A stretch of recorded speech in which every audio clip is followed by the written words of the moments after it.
नाज़रीन, फ़कीराबाद वेझो ॻोठ तगियल ख़ान ख़ासि जो क़दीमी क़ब्रिस्तान हुकूमती बेध्यानी सबब मीसारजण लॻो आहे। उन हवाले सां ॾिसूं था वफ़ा जागिरानी जी हीअ रिपोर्ट। फ़कीराबाद ॻोठ तगियल ख़ान ख़ासकेलीअ में वाक़िअ क़दीमी क़ब्रिस्तान जंहिंजो नालो शादन जो कुबो आहे। आम तौर ते क़ब्रिस्ताननि जा नाला अल्लाह जे प्यारनि बुज़ुर्गनि, वलियनि, पीरनि, फ़क़ीरनि जे नालनि सां हूंदा आहिनि, पर ॻोठ तगियल ख़ान ख़ासकेलीअ में वाक़िअ क़ब्रिस्तान जंहिंजो नालो वक़्त जे हाकिम शादी ख़ान मरीअ जे नाले सां मशहूरु आहे। शादी ख़ान केरु हो ऐं किथां खां आयो, जे पंहिंजी आख़िरी आरामगाह तक़रीबन 30 किलोमीटरनि जे मुफ़ासिले तां माण्हुनि जी हिकु वॾी क़तार बणाए सिर करे 15 सालनि जे वक़्त में कुबे जी सूरत इख़्तियार कराए पिणु ठहिराई, जंहिंजी चौदीवारीअ में मुस्लमान तोड़े गैर मुस्लिम ऐं ईसाई वॾे मिक़दार में दफ़न थियल आहिनि। पर क़दीमी आसार हिन वक़्त ज़बूनी हालीअ जो शिकार आहे, जंहिं बाबति क़ब्रिस्तान जे मुतवली ऐं ॻोठाणनि आवाज़ टीवी सां वीचार कुझु हिन रीति वंडिया। हिन क़ब्रिस्तान जो मुतवली मुज़ावर ॿिया क़ब्रिस्तान बुज़ुर्गनि, औलियाउनि, वलियुनि, दरगाहुनि जे नाले सां मशहूरु हूंदा आहिनि, पर हीउ हिकिड़ो क़ब्रिस्तान आहे जेको वक़्त जे सिपह सालार जा वक़्त जे हाकिम जे पंहिंजे हथनि सां ठाहिरायल आहे, जोड़ायल आहे, ऐं जंहिंजो नालो शादी ख़ान उर्फ़ शादण, उन मशहूरु बि उन ई शादण जे कुबे सां आहे।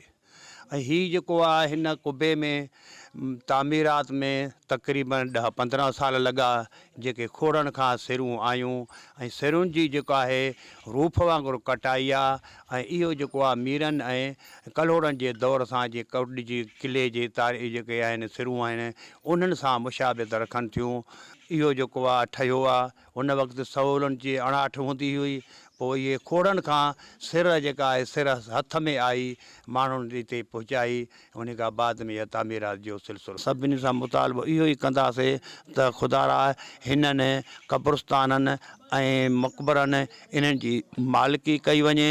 जेके ही क़दीमी जेको ही शादन जो कुबो दरगाह सॾिबो हो, ऐं ही जेको शादन जो कुबो हुयो इहो माना हितां खां 10-15-20 किलोमीटर परे खां सिर उहा माना ग़ुलामनि जे ज़रिए हिकु सिर माना आस्ते आस्ते जीअं माण्हू शिफ्ट थींदो आहे, जीअं ॾाकण हूंदी आहे, हुन वटि वई हुन इहो पुॼायो, हिन हिकिड़ो हिते कुबो ठाहियो, जेको कुबो हिन महिल माना ईअं सम्झो ख़तमु थी चुको आहे। खाॾे जीअं मीरनि पंहिंजा किला ठाराया या रस्ता ठाराया या कोट ठाराया, हिन बि उन खे ॾिसी करे खोड़नि खां सिरूं घुरायूं, जेके रूफ जे हिसाब सां हुयूं, नंढियूं नंढियूं सिरूं टोटा करे हिकु माण्हू जे हथ में ॾेई ऐं घुराए पंहिंजो मुक़बरो ठहिरायो हुयो। मुक़बरे खां बाद जेको ठहिराई पंहिंजी वसियत कयईं त मुंहिंजी साइड सां क़ब्रिस्तान जॾहिं मां फ़ौत थी वञा त मुंहिंजो जेको लाश आहे मयत उते ई रखिजो। मुतवली ऐं ॻोठाणनि मुतालबो कंदे चयो त सक़ाफ़त खाते खे घुर्जे त हिन क़दीमी मुक़बरे जी मरमत कराए